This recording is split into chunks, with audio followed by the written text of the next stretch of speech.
Today, I'll tell you about the weirdest bank robbery in the world, which happened in Daejeon, South Korea, in 2019, about 140 kilometers south of Seoul. The thief was fully prepared before entering the bank. He was not nervous or afraid of anything. It was like he didn't even care if he got caught. It seemed like he had planned this robbery for a while. He had studied the bank well, knew all the procedures and small details. He had worked in accounting and knew that the police would take exactly 4 minutes to arrive if the alarm was triggered. Of course, 4 minutes is very little time and would put his life at risk. But if everything was prepared and planned, the reward would be worth the risk because it would set him up for life. As part of his preparations, he bought a knife as a weapon. He bought it from someone he trusted deeply, and he had no intention of using it. According to his plan, just the threat would be enough. After months of planning, the time for the operation came. He entered through the main door of the bank, and the heist began. Welcome to Beyond the Shadows, where forgotten places, strange stories, and eerie mysteries come to light. Join us as we step into the unknown, one shadow at a time. Today, I'll tell you about the strangest bank robbery in history. The thief entered the bank and started walking between the customers and employees, his hand firmly on the knife. There was no room for hesitation or turning back. He reached the nearest bank counter, took a piece of paper from his pocket, and handed it to the employee, saying, "No one will get hurt if you do exactly what's written here." The employee read the note and was shocked. She was confused by the whole situation, how he was treating her so politely and calmly, and why he had given her such a note. She hesitated for a moment, but when she saw the knife, she followed the instructions. Now, time started ticking and the thief waited. The customers sensed something strange, saw the knife, and panicked. No one knew what this man was planning. Everyone was scared, and with every passing second, the tension grew. Just as expected, the police arrived at the scene, but less than 4 minutes had passed since the thief entered the bank. Wait, who called the police? The thief had just handed the note to the employee, so who made the call? Let me explain. This was part of the plan from the beginning. Think about it. How do you rob a bank in just 4 minutes? The police surrounded the place, and the thief had no choice. There was no way to escape. They ordered him to drop the knife and get on the ground. But as the officers got closer, they noticed something strange about the whole situation. The guy was standing calmly, holding the knife, showing no reaction. Then suddenly, he did something bizarre. He raised the knife, placed it against his stomach, and stabbed himself. But nothing happened. The police moved closer and discovered the knife was fake. They tackled him, restrained him, and arrested him, taking him to the police car. Now, the bank, customers, and employees were safe, and the police began interviewing witnesses. The most common thing people said was, the thief was extremely calm. Even the officers who first entered the bank saw that he was composed and didn't make any sudden or aggressive moves. But the strangest thing they heard from all the witnesses was what the employee said. She told them, "I was the one who called the police and reported him." Now, you might think, that's normal. She was the first one to interact with the thief, so of course she'd call. But you'd be wrong, because what she said made them realize this wasn't a normal bank robbery. In fact, it wasn't a robbery at all. If you remember at the beginning of the story, I mentioned that when the thief entered the bank, he had a clear plan, wasn't afraid or nervous, and gave the employee a note saying, "No one will get hurt if you follow the instructions exactly."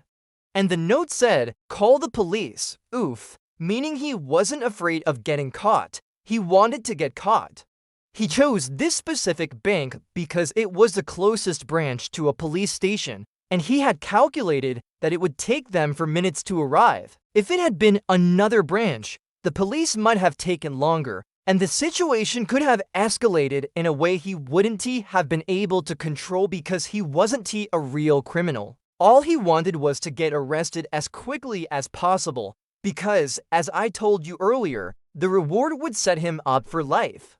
And that's exactly what he was trying to explain to the detective in the interrogation room. The detective wanted answers because something didn't add up. There had to be another motive besides robbery. So he asked, "What's the deal with the note? What's the deal with the fake knife? What did you do today, and why did you want the police to catch you?" At that moment, the thief didn't give a clear answer. All he said was, "I'm a thief. I tried to rob a bank. I should go to prison, lock me up. I'm not afraid." Of course, the detective wasn't satisfied with that answer, so he pressed him harder, using every tactic, comforting him one moment, intimidating him the next, until the thief finally broke down and revealed everything. And what he said was unbelievable. He had a problem, and the only way to solve it was to rob a bank and get arrested. John had recently lost his job, and this destroyed him. He tried finding work at various places, but kept getting rejected. The unemployment rate in South Korea was increasing terribly. But even the policemen, you, me, or anyone hearing this would ask themselves, if someone lost their job and needed money, why would they want to get caught robbing a bank? John continued talking and said, "I don't want money. I'm not a criminal, and I was raised much better than this. But my options were limited. After losing my job, I spent most of my time at home. I'm a man in my 30s still living with my mother, and the situation is very depressing. On top of that, I suffer from chronic back pain. Don't be surprised, the pain I live with is unbearable, and more importantly, it's continuous, day and night. I'm unemployed, my financial situation is bad, and I can no longer afford treatment. With rising unemployment, there's pressure on the country's healthcare system. There was no way left for me to get approval for my treatment. The insurance completely refused. The pain I suffer from is very severe, and I can't bear it anymore. Since I had no options left, and because I didn't want to stay in front of my mother suffering while she is sad for me, there was only one place I could find help, only one place where I could get free treatment: the prison clinic. According to South Korean law, the government provides comprehensive health care for all its citizens. But with rising unemployment, discrimination started happening. Now this healthcare is only for people who work and pay taxes, while others have to go to private hospitals, which are very expensive. That's why the first place people think of when they need healthcare is prison. Prison provides excellent healthcare. People started doing anything to get in there because simply they can't afford the costs outside. This is what John was thinking about: the prison hospital and clinic, the place where he would finally get relief from his back pain. Yes, robbery is wrong and he would go to prison, but as we said at the beginning, if the plan worked perfectly, the reward would set him up for life. The policeman was shocked and couldn't believe what he heard. He did all this because of back pain. All known bank robbery attempts involve criminals trying to escape from the police, with prison being the failure. But this robbery's success meant going to prison, despite everything he did, his planning and courage in executing it. Unfortunately, it didn't work out for him. How? The plan should have succeeded and he should have been convicted and sent to prison as quickly as possible. But no, unfortunately, John wasn't smart enough, and his confession to the police made them only charge him with intimidation. He didn't steal, didn't hurt anyone, and had no intention to harm. The proof was the note he gave the employee when he first entered. This note showed his intentions from the beginning, that his goal was end robbery. It didn't take long before John found himself back with his mother again, with his back pain. He wondered where he went wrong with the plan. How did he return home the same unemployed person with no money? The timeline was around late 2019, and the situation remained the same as anyone living this difficult life. He thought, okay, let me try hard to find work and make a new start in life. But unfortunately, at that time, John and the whole world were about to welcome a new year, 2020, the year when not just John, but practically the entire planet Earth would be staying home.